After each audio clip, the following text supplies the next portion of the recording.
Good afternoon. Welcome to our keynote number 6. It has been a long stretch. We started off on Monday, the 30th, and we're almost there. I know it is very difficult because of the nature in which we host this event. Normally, during our on-site event, you get a buffer throughout all the sessions because there will be some conference dinners. We have got some coffee shops to meet. So we did not have those. So I take that it has been quite a long road to be here. And I'm really quite excited to be your host for this keynote. As the tradition, the keynote, the last keynote for the annual conference has been in the past 7 occasions of this meeting being given by Professor Thomas Sterling. That I believe most of you by now, you know Thomas Sterling very well. And as the tradition of this conference, this keynote is always to try and look at what has been happening in high-performance computing. And Thomas will be giving us the background of the things and give us a summary of what occurred in high-performance computing. But always also, this session also gives us an opportunity to look at the future. And Thomas is always brave enough to predict things up front. I think one of the predictions Thomas that made that I even looked at as the creator of the Beowulf cluster. Thomas once predicted Beowulf cluster is gone. So that's how brave Thomas will look at the predictions. So I am really looking forward for tonight's keynote.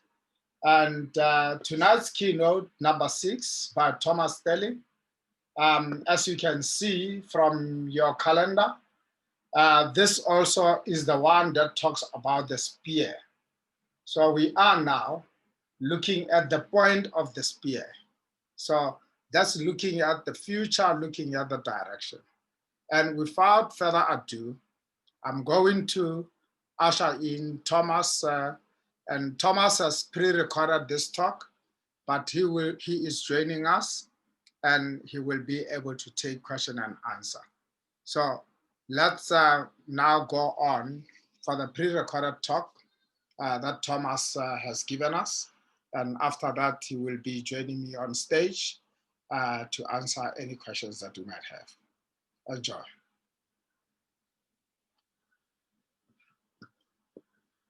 Hello, I'm Thomas Sterling, and it is my honor and pleasure to have the opportunity to speak with you today. This is, as I understand it, the closing keynote address of the 2020 CHPC conference.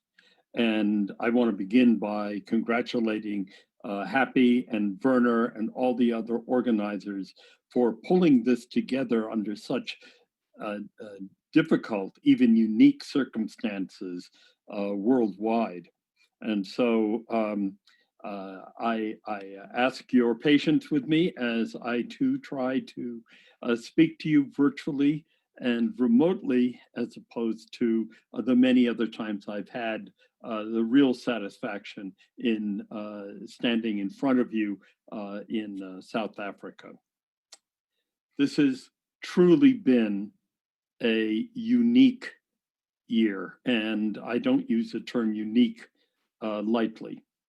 It is, in fact, for many, a most difficult year, and for some, indeed, a tragic year. So my closing keynote will be just a little bit different. I would like to speak to you about the worldwide pandemic, I'd like to talk about the challenges to high performance computing to apply HPC to addressing the pandemic. I'd like to speak a little bit about where the field of HPC, largely in terms of the classes of machines, internationally is. And then just to make it a little bit about me, I'd like to finish up by telling you about a set of projections that were made and within the last week or so were made again for the future. And the last slide, I'll tell you about what I myself have been involved in the last few months.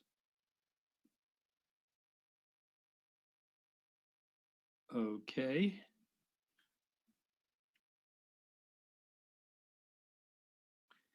Bear with me.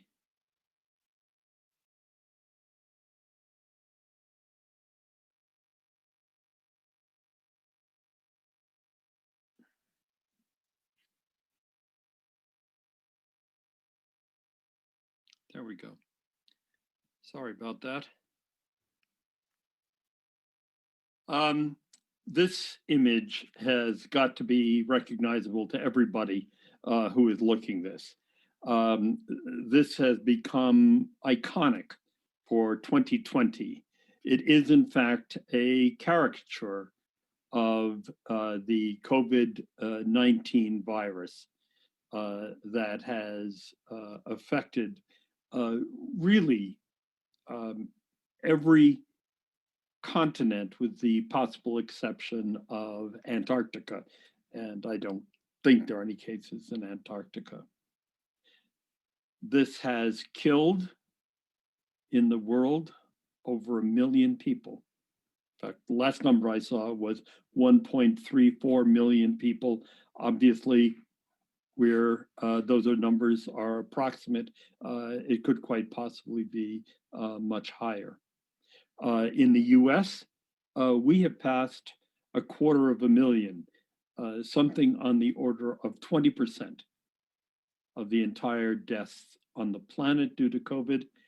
And I should note that in the US, we have only about 6% of the population of the world, while we are probably exceeding 20% of the deaths. Here is a chart, and I have to apologize, not all of my data is going to be up to date to November, but I do have those numbers. So this is really the beginning story, the first half of COVID in the world. The red line shows the cumulative total of cases, not deaths, but cases that have been experienced. And this is reported by the World Health Organization. The other bar graphs that you see here, they represent the new cases on a daily basis, and they divide the world up into Europe, the Americas, so that's the U.S. and Canada and other countries, China, those areas outside of China, and others. And in the first half, that is from late January through to the end of June, we had a largely monotonic, rapidly growing curve of number of cases measured in the millions around the world. Just this graph alone is startling, perhaps would be more so, except we've been living through it, and it has changed our everyday lifestyles, both in the economy, in what we do, our education, and sadly, at least in the US, our politics. And yes, this is a stark troubling photograph.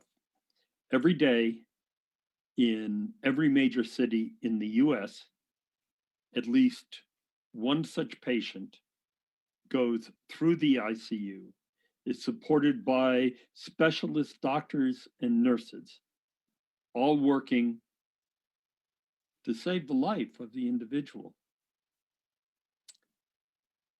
Sometimes, many times, ultimately successful, though the disease itself has long-term effects even after the supposed cure. Unfortunately, in some cases, somewhere between 2 and 4% of those who are admitted to the hospital in the US perish from either within a couple to 3 days, or it can be as many as 2 months. And experiences like this have occurred throughout the world, South America, to a very small extent in Canada, throughout the different countries in Europe, India, and of course, China. And we'll see a couple of curves in a moment. So again, this is not the, this does not come to the end, but it is an important set of curves that demonstrates the different kinds of behaviors that when applied to different countries or regions, find that the effect is varying. And two different examples is the US, that rapidly grew to the largest number of cases well into March, April, and May. And then, and by the way, primarily in areas like New York City, I'll come back and show you those graphs, we're able to reduce through egregious measures in some case. And that was very, very hopeful. A different curve you see in yellow is that of Brazil. And that's, you know, just sort of squint and let it blur. That's a non-monotonic increasing curve where the number of cases have exceeded even that of the US. But some good news is on this chart. If we look at England, the red line, you see that it did peak. It peaked sometime in April, flatlined into May, and then really declined. Similarly, Spain, which had serious problems near the beginning of this, also declined. And others as well, I'm noting Russia, peaked supposedly in the May timeframe, middle of May, and then started to decline as well. But you notice that in the case of the US, while it did drop by about 1/3 from its worst case in June, it turned around and started to increase again. Here is a more up-to-date curve. And this is, I guess you'd say there's good news and there's bad news here. If we talk about the US, and well, that's where I'm sitting at the moment, you can see that after it first humped in the April timeframe and a measurable but inadequate decline, followed by an even more aggressive second surge, which peaked sometime in the July to August timeframe. Again, a significant but insufficient decline by the end of September. And then, I mean, it's terrible. We are in an unprecedented condition at the moment, with confirmed cases on a daily basis up to 200,000 cases. And just a side comment, the tragedy here is not that we are victims of a disease.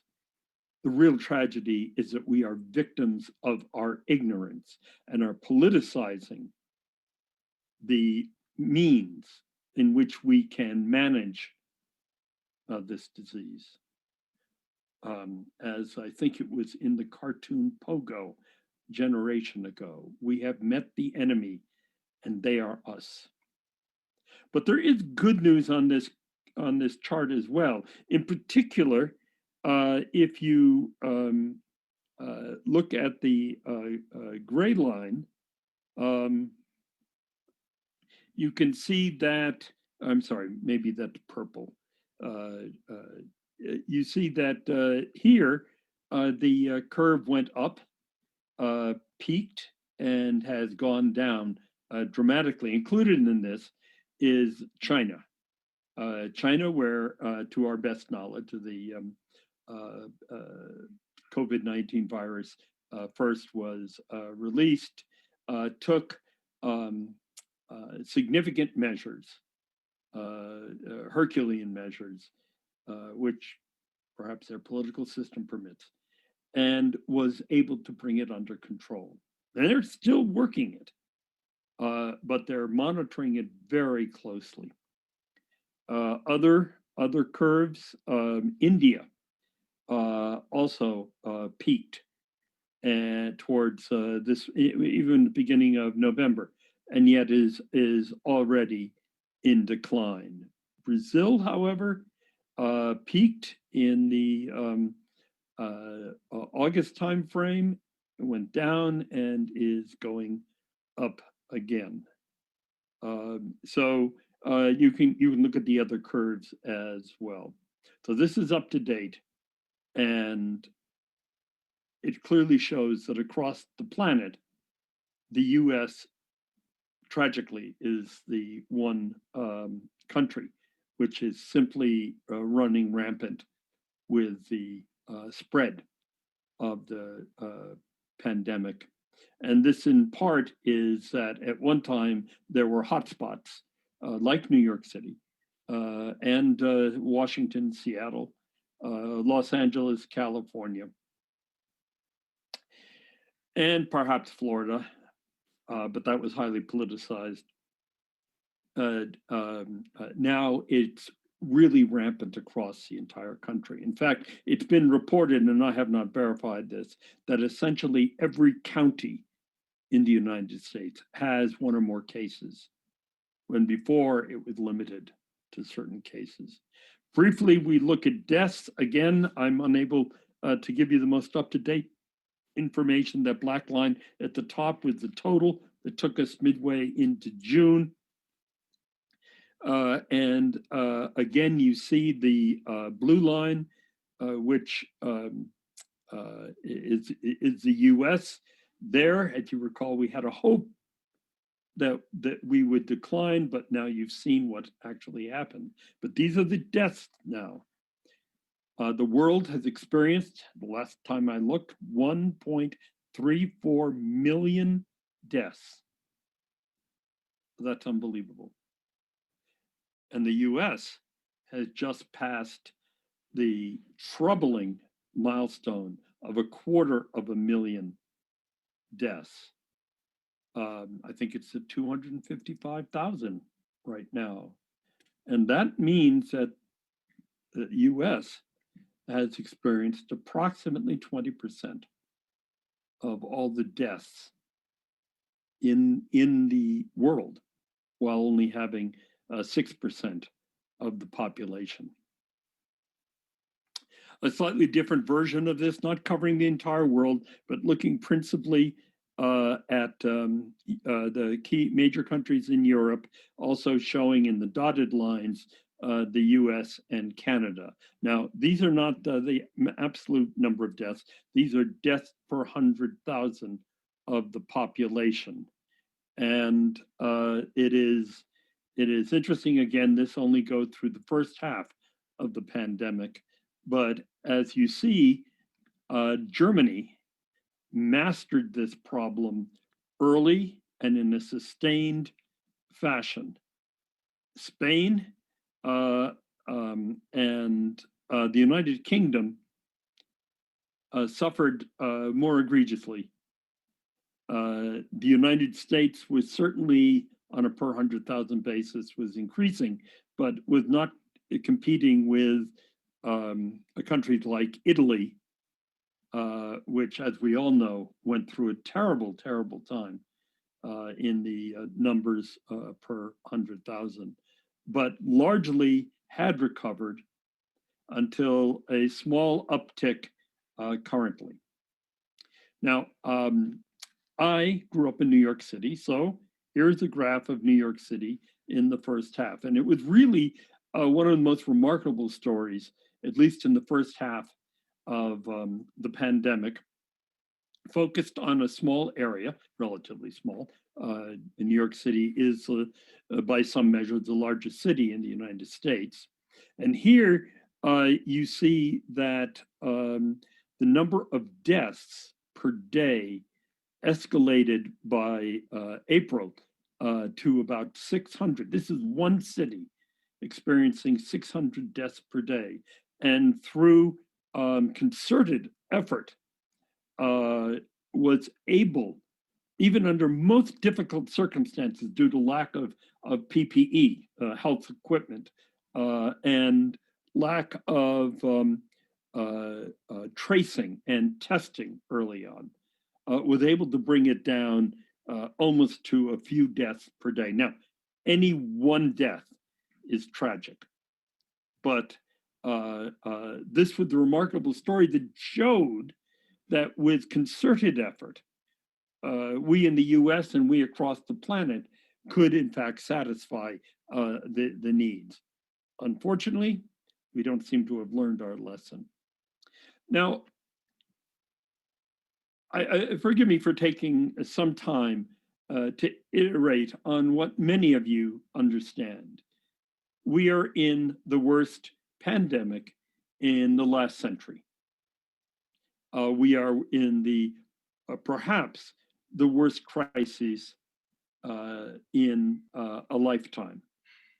You could argue that maybe that was World War II. I was born just a few years after World War II, and I expect that most of you were born after World War II.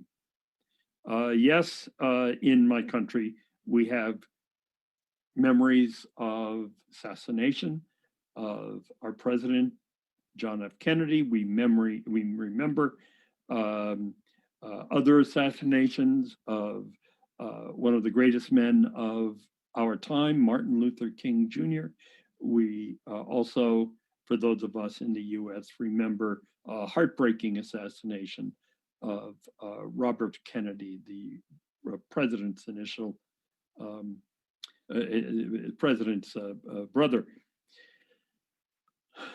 There was 9/11, and that still has ramifications for today. But there is nothing that has been as severe and as consequential as the pandemic. So it is with some pride that I observe that our community, our field, the field of high performance computing, has with alacrity addressed this problem by bringing its resources and its methods to bear in conjunction with end scientists in microbiology, in healthcare, and in other related fields to use supercomputing to understand and to derive methods of addressing this pandemic. One such case is Japan. Japan has a number of machines. It's called the HPCI, and this is a number of tier 2 machines distributed around the country, but connected by a wide area network. And this is under the supervision of MEXT. that was brought together very quickly, this high performance computing infrastructure, which was tier 2, not tier 1, but in the aggregate brought together 200 petaflops of resources. And equally important was they instituted a set of national policies that allowed science researchers in the necessary fields to access these resources without any cost, so that there were no barriers there. Furthermore, they reduced the bureaucratic headaches in accessing them. Their current tier 1 machine was actually increased in terms of its time to deployment, so that at least a large piece of that machine, and I'll say more about this later, Fugaku, could be brought by Riken with a severe or significant management by my friend and colleague Satoshi Matsuoka, also of Tokyo Institute of Technology, to these same problems. Such projects such as exploring new drug candidates for COVID-19 is being done at Fugaku. The prediction of conformational dynamics of proteins on the surface of the COVID-19 it was also pursued using Fugaku, and more broadly, simulation analysis of the pandemic phenomenon. And in this case, we mean the properties, the distribution properties across the countries and the world, and how to correlate that with different population groups. In Germany, the Jülich Supercomputing Center is also working as a partner to the European-wide PRACE project, and in conjunction with the Gauss Supercomputing Center to fast-track awards for computer time to researchers. Now, this is very similar to what Japan is doing. Jülich has any number of high-performance computing machines. And equally importantly, not only are they providing physical resources, but they're providing staff, experts knowing how to use high-performance computing for code development, for optimizations, and for visualization. So it's this teaming of skill sets that's allowing the high impact in such projects like the effective and efficient use of deep learning models for COVID-19 pattern detection of X-ray images, for the search for effective molecular inhibitors of the virus to produce ultimately drugs and vaccinations, in which, by the way, over the world, there is very rapid success. I hope we're not being too hopeful, but it may be that in the first half of next year, at least a large body of the populace, the world populace, will have access to that. And screening studies to investigate the docking of small molecules to the COVID-19 protein. And of course, this gives us a deep understanding of how the disease actually works and corrupts the regular cells and propagates within the body. In Switzerland, the CSCS, the Swiss National Supercomputing Center at Lugano, I believe is run out of Zurich. This is also supporting proposed projects through PRACE. So PRACE is bringing the talents. One of the largest computers there is, and I'll mispronounce it, but it's PIZDANT, which is a Cray XC mix of 40 and 50. And again, a number of valid projects are being conducted on behalf of the world community through these methods. In the US, there are a number of major computer centers. Many more than I've listed here are addressing these computational challenges. Let me just mention a couple that I'm showing here. The Texas Advanced Computing Center on your lower right, that's Stampede 2 I think, and TAC, as it's called, is a well-known friend of CHPC, both in terms of providing some equipment in the past, partly to make room for more equipment at TAC, but also through training sessions for the South African team in the World Cluster Competition. Also, Oak Ridge National Labs, which until recently had the #1 machine in the world, Summit. It has the capability of peak performance of something like 200 petaflops peak. Now you remember the total aggregate of the tier 2 machines in Japan came up to 200 petaflops. Summit achieved an Rmax, at least initially, of about 122, 123 petaflops. I know the number is higher now, I just don't have that. NCSA at Illinois, and even the modest multi-petaflop supercomputers at Indiana University, of which I'm a faculty member, has also been contributing capabilities to this true national enterprise to, frankly, overcome this disease. Here are a number of projects that TAC has been involved with. I'd like to point out they're partnering. They partner with the National Science Foundation and its RAPID, R-A-P-I-D, program, so that it provides resources for the scientists using that. Also with the Office of Science and Technology Policy, the key element of the executive branch of the US in order to bring resources to bear. TAC is working with any number of national agencies in addition to the National Science Foundation in doing this.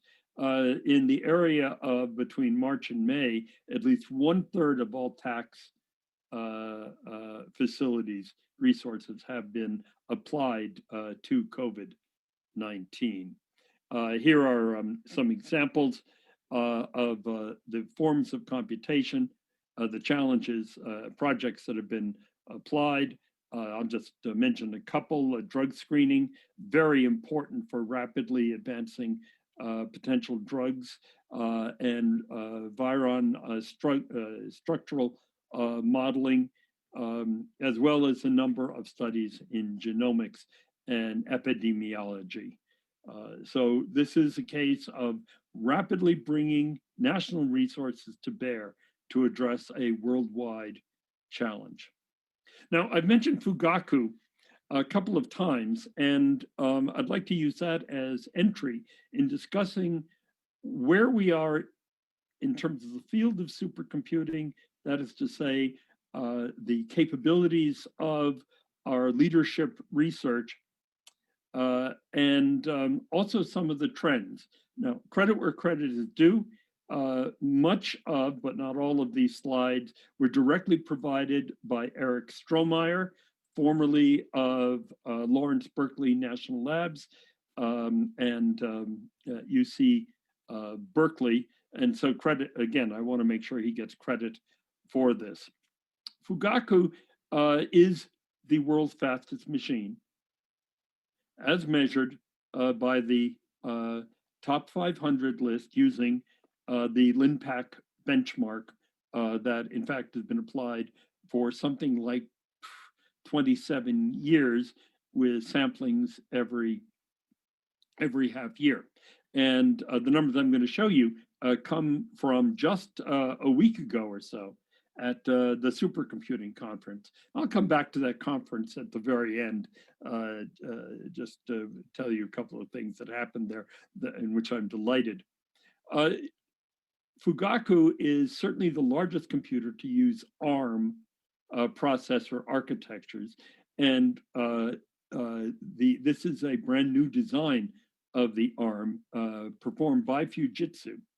But Fujitsu has also added to that its own form of high performance GPU-like processor to support, and this is called the SVE 512, um, with vector extensions both for integer and floating point. And what's important is not the largest size of these number formats. It's actually the smallest, because those small things are proving to be extremely valuable for machine learning and deep learning, especially of the supervised class of that. The communication is something called a Tofu network, is unique for this machine as well. It's a very well balanced machine, and it is somewhere above 400 petaflops. This is a chart I've taken from the project that has developed Fugaku, and this just demonstrates, you can just see it in a blur, how important the communication flow is to maximize the bandwidth and minimize latencies across the entire system. So there's and this is not atypical of Japanese machines. Some of you may remember the K machine at Kobe, which was also a beautiful machine, and with at the top, not of the top 500 list, but the top of the Graph 500 list. Here is a chart again from Eric Strohmeyer that shows the current top 10 of the machines. So looking at this nationally, you see that it's really world spanning. Both China and Japan are on here. The USA has a few machines, 3 or 4 machines. Europe, in Germany and Italy have machines. And there's a new machine at the Saudi Aramco operation in Saudi Arabia. The yellow lines show where the new facilities are, such as, for an example, in Germany, it's at the Jülich Supercomputing Center was the new module of the Joules system in Germany. You can see, looking at the Rmax values, that, and now believe it or not, I'm in my own way. There we go. That the Fugaku, in fact, has achieved an Rmax of over 440 petaflops. You know, that's just halfway to an exaflops, really close. And that Summit is now operating at 148 petaflops Rmax, which is a significant increase over the original numbers provided a year ago or so. As you go down, you see another machine very similar to Summit, the Sierra at Lawrence Livermore National Lab. It's a smaller machine, but still approaching 100 petaflops Rmax. Now, I'm not going to go through all of these machines, but it's encouraging to see the diversity of usage. I do want to point out, because I talked about TAC to some degree, that TAC has implemented the Frontera machine, which is operating Rmax at about 24 petaflops. That's very high. And the Aramco machine is just slightly below that at 22 and change machines. Now, really, this is quite exciting, but there are some things that we have to, okay. I'm stuck again. What did I do? Did I move this? There we go. So here is the broad development chart over the last 27 years, roughly exponential. The middle line, red on my machine, is the #1 machine for each half year. The orange line is the number 500. And very, very narrowly, we have seen something like an order of magnitude, although, I'm sorry, 2 orders of magnitude difference, although this varies significantly when with a new machine like Fugaku. So it's more than that currently. It might look that these are approximately straight lines, but in a couple of places, like in 2008 in particular, the curve started to roll off for a number of reasons. One was the approaching end of Moore's law. The second was the increasing burden of power consumption on these machines. A third, well, is cost, both in deployment and operationally. And these have had an effect. There's the June 2008, which, by the way, was, sorry for that break. This is what happens when we are going forward. Let's see, I hope that these slides are still visible. Let me just double check that. Okay, these curves, when extrapolated, if you look at the middle one, which is sort of blue, extrapolates out to 1 exaflops in approximately 2023, 2024. Yes, I know that the numbers on the horizontal axis, there is a mistake. The first 2024 should have been 2023, but this is all really new data and it's still being cleaned up. Now, 2023 is, well, it's 3 years away or more. And what's interesting is earlier, over the first 20 years or so, this extrapolation suggested that in fact, the top 500 list would hit an Rmax of 1 exaflops in 2019. 2019. And now, if you do this extrapolation, it looks like 2022, 2023. So things have changed significantly as we look forward. One of the things that has become unique, I use this, that shows the replacement rate. How many of the machines on the top 500 list each time are replaced? Now, that's a pretty jagged curve. But if you look at your right, you see that the very smallest number ever in the 27 years of this was replaced in the last year or so, down to 38. That is a significant trend that's indicating. And if you want to look at the number of new machines, and you would expect this in some sense it's correlated, it is indeed, in fact, we break these numbers of machines into both research machines, such as you'd have at government and academic institutions, and then the commercial machines.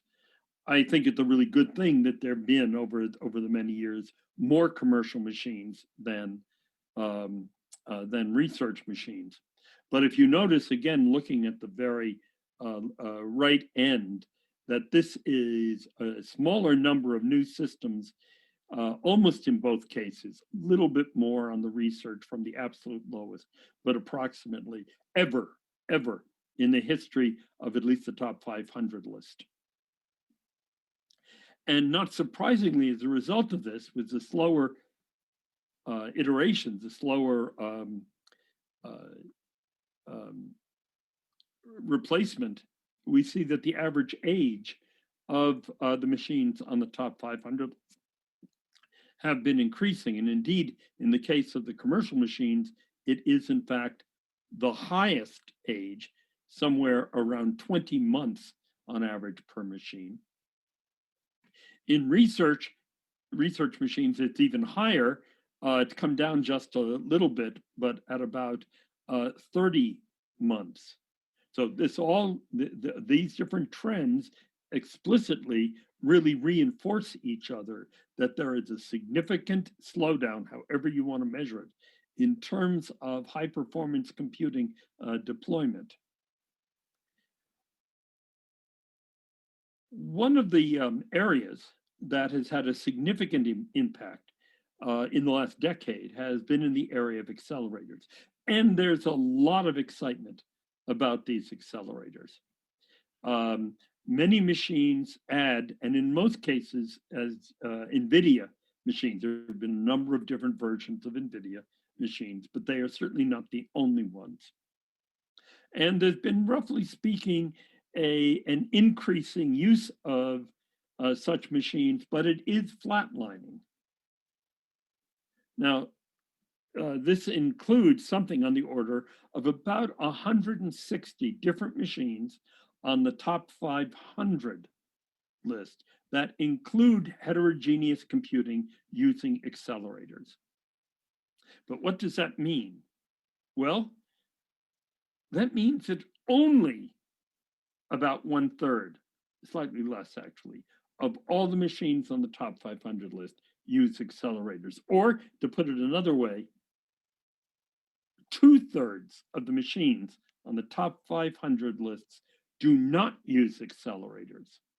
So while the accelerators, especially for things like machine learning or deep learning in the supervised role, as well as some of the intense numeric problems, such as tensor analysis and others, have proven to be certainly highly valuable in many cases. And I might add, in the machines at Indiana University, our biggest machines do have accelerators in each of the nodes of those machines. Nonetheless, the impact of accelerators in the top 500 is the minority of machines, not the majority. We can also look at these numbers and realize that there have been major changes in the distribution. There was a time, a long time, when about half of the machines in the top 500 list were deployed in the United States. And those, in fact, were divided primarily between Hewlett-Packard and IBM. Today, the majority of deployed machines on the top 500 list, by a significant degree, is in China, approaching but not quite hitting half of those machines.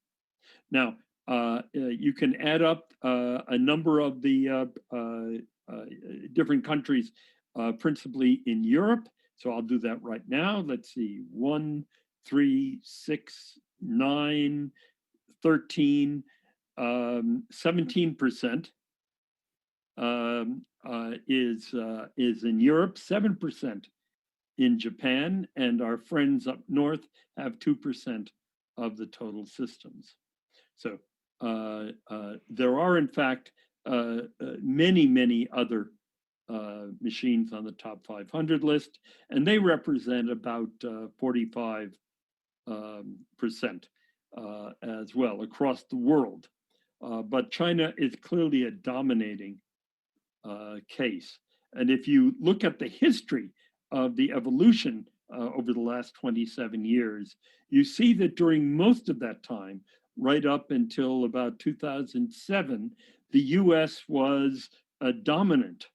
But at that point, and obviously non-monotonically, there was a decline in the percentage of machines on the top 500 list that were in the US. And while there are many other countries on the list, Italy, Canada, France, the UK, Germany, and Japan, China increased, again, non-monotonically, but has reached over 2 decades to now dominate in terms the number of deployed machines. Now, the little side comment I'll make, and that is that China is probably the biggest consumer of Chinese machines. That's not a criticism, but my understanding is that there are only a couple of US manufactured machines that in fact have been deployed in China. If I have that wrong, someone can of course correct me.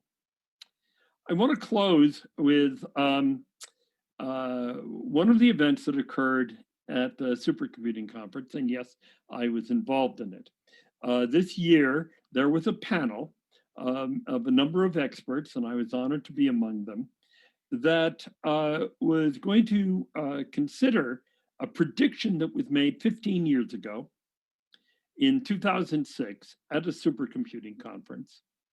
And the prediction was for this year, 2020. And then a new prediction was made by the different panelists for 15 years from now, or 2035. A reason that I was asked to serve on the 2006 panel is because I had led a relatively large point design study for architectures, the principal property of which was to integrate state-of-the-art technologies to see what their influence would be on architecture and to what degree their exploitation could accelerate the rate of growth of high performance computing.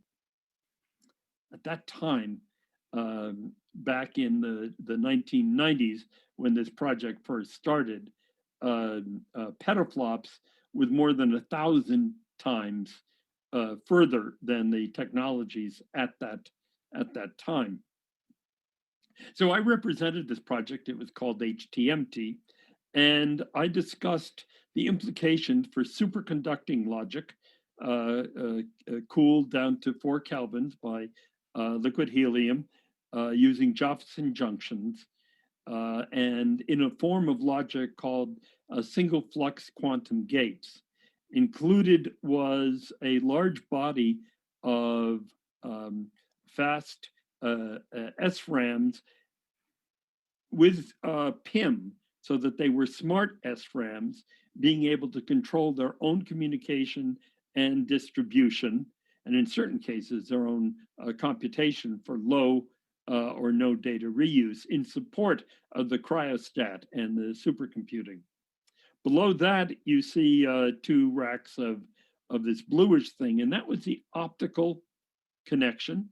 That optical connection was from the topology sense developed by Cope Reed, and then at IDA, or Institute for Defense Analysis, and by Karen Bergman, now at Columbia University. The network was called the Data Vortex, and indeed Cope is CEO and founder of a company, Data Vortex, to provide this unique topology and distributed control with some very special properties, such as low latency and efficient short messaging. And then finally, in the green, there was main memory, DRAM, which was also PIM for the purposes of SMART. So I made projections based on this, and we did predict that by this year, 2020, there would be a multiplicity of technologies such as those I've just mentioned. We did predict the end of Moore's law. We were hardly the only ones to do that, and the importance of power in terms of, well, again, constraining how big machines could be used. We also understood, and I think this is important, we understood the important impact of latency and latency management. And with that, we considered 2 techniques. One, multi-threaded, principally developed by Burton Smith. He is in the picture on the right. And a percolation, which was a version of message-driven computation that Wang Gao, then at Delaware, and I developed. Well, what happened in 2020? Simply put, the HTMT computer per se was never built. However, we got a lot of things right. We were right about the end of Moore's law and right about the power barrier. Latency was in fact very important. Indeed, Burton and I are standing in front of his multi-threaded architecture with its skins off. That one was deployed at UC San Diego. Well, we did predict high-speed accelerators. Now, our accelerator was a superconducting cryostat filled with special logic that operated in excess of 100 gigahertz. So we were right about the accelerators, although not exactly the form, but not far off. We do have optical system networks. And in fact, even superconducting logic is used today, not in the form that we anticipated, but in quantum computing. And yes, 1 petaflops was achieved in a small footprint. In our case, it was 400 square feet, but through different means. However, obviously, we got a lot wrong. What I really didn't appreciate is how strong the entrenchment of the market and the reticence of users to switch technologies from semiconductor even as it became more and more expensive, more and more powerful in terms of consuming energy, and more difficult to program. But we got that wrong. I thought we'd be required to use less than a megawatt. Indeed, today we have machines between 10 and 20 megawatts. I got that wrong. I thought we were going to want footprint size on the order of things like the Cray 1 or the XMP or the Cray 2, which are in the area of hundreds of square feet. And no, our machines, our biggest machines, are tens of thousands of square feet. Got that wrong. We weren't wrong about the importance of latency, but what we didn't realize is that architectures would not be developed to fix or respond to latencies. Instead, the users would have to, as I say here, suck it up and use latency avoidance techniques, principally in the highly successful MPI programming model. No, there are no PIMs. I don't actually get that. I know what the challenges are, but again, it's an issue of having to change the modalities of operation. And so currently it's considered too big a jump.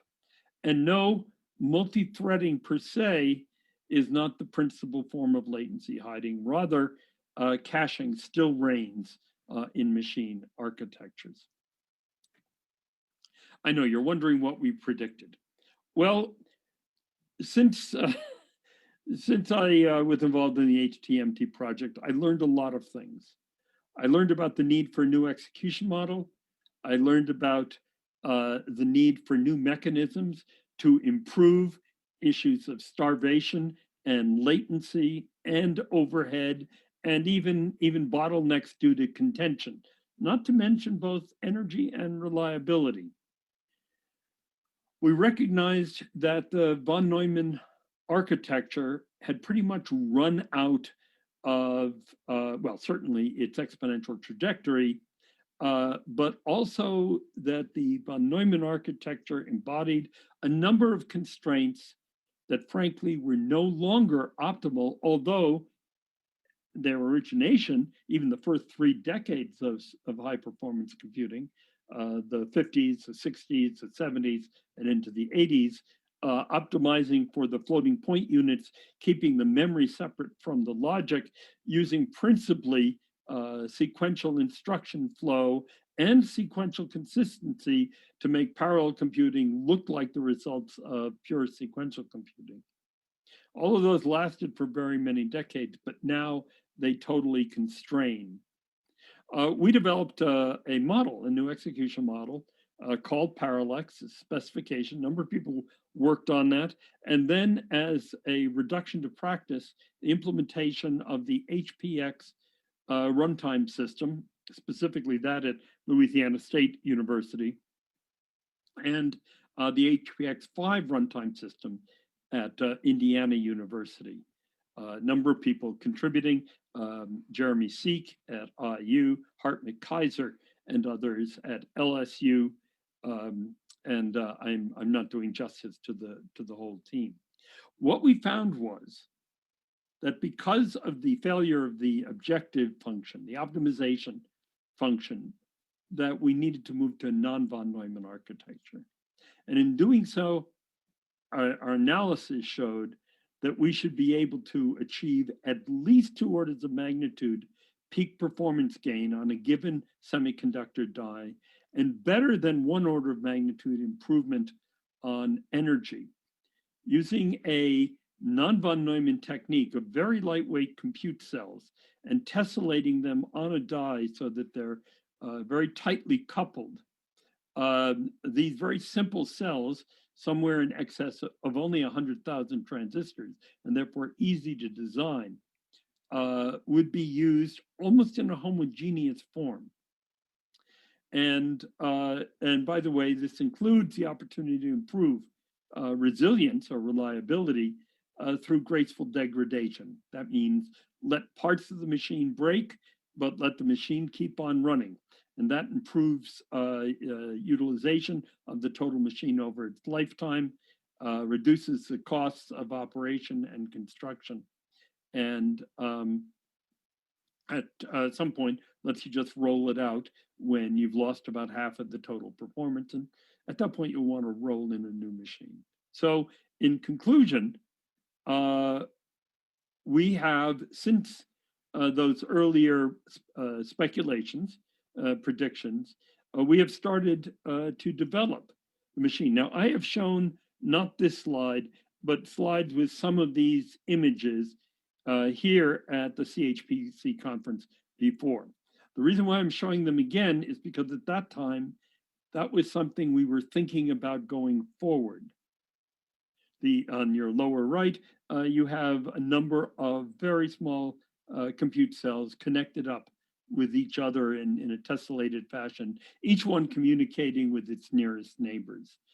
A large array of these, something on the order of 10,000, can be put onto a particular semiconductor die, and that includes at least half of that area dedicated to main memory. Those dies in sockets can be put on a board, and in the upper right-hand corner, you see an accelerator board. It looks different in many cases, but not unlike NVIDIA boards. It plugs inside a host computer, desk side or rack-mounted node, and plugs into a PCI bus and is used as an attached accelerator in a heterogeneous configuration. Now, we recognize that in the same way of using it, we can actually build a higher density node, only 1U in depth and rack mounted, if we use liquid cooling. And so we are, our team is now pursuing what that liquid cooling needs to look at, and that increases the total performance capability in that top side or bottom side unit in a rack by at least an order of magnitude. We've also explored, and now this is beyond what I've just told you, we've also explored using the same technologies, architectures, execution models, runtime software techniques in a full configuration exascale or exaflops, and that's double precision, system peak performance in a footprint of about 400 square feet. And so we know we can do that, again, in about 24 racks, which you see in a circular way. So in conclusion, we have decided not to wait for the future, but to help to build the future.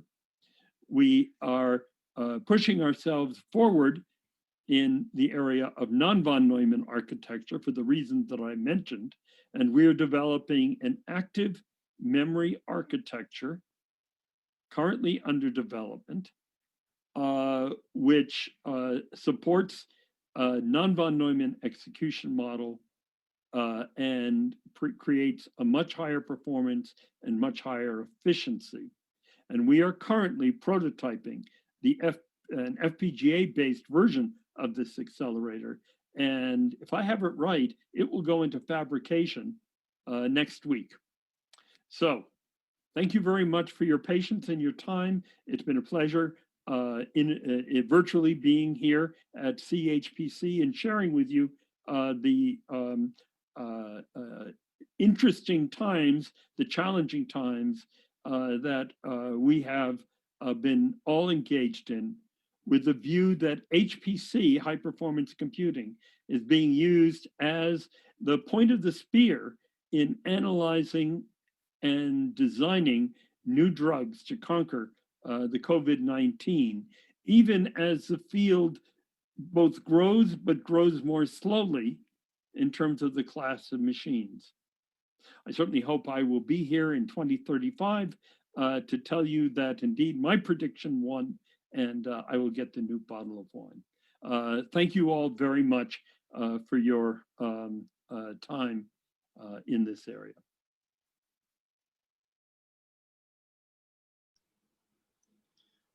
Okay, thank you very much, Thomas, for a very forward-looking talk and also taking us through what HPC has managed to do for the world during this difficult time of the pandemic. And surely with also the predictions that you are making, looking at the non-von Neumann architecture. This is a promise you made, I think 3 years ago, and I am glad to see that it is still on the table and you are still pursuing it. 2035, I think that's the date that we all have to circle because we will have to ask Thomas in 2035 about where is that small architecture that he promised. And with that, colleagues, I would like to apologize that we did not have the slides towards the end. But as I indicated, I think all of us, we agree, Thomas really talked to his slides. So even if you don't see the slides virtually, you can see what is in, you can hear what is on the slides. But we are going to make it easy for you. We will be distributing this video and also the slide deck. And you should also, if there is anything that you want to make follow up and with Thomas, please feel free to do that. So we are almost close to the conclusion of our conference. And one of the things why we put this keynote of Thomas towards this time is that Thomas, being the father of Beowulf cluster, it's at the heart of the student competitions in taking smaller clusters, building smaller clusters and going on the challenge.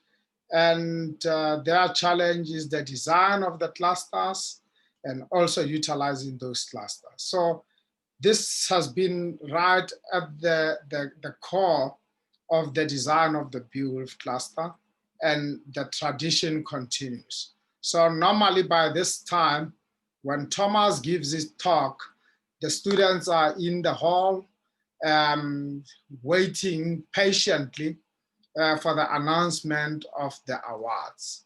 So I would like to say in 5 minutes time, we'll be reconvening into the awards function. So please, you can go now, grab whatever that will make you happy when you are drinking it or eating it, so that we come and enjoy with the students in 5 minutes time in the awards. So please come and join us in 5 minutes time. You just have to go into the conference website and look at the part that is talking about the awards and get on that link for the closure of this conference. Thank you very much for staying for this last keynote speech, and we'll be seeing you in about 5 minutes time. Thank you and goodbye.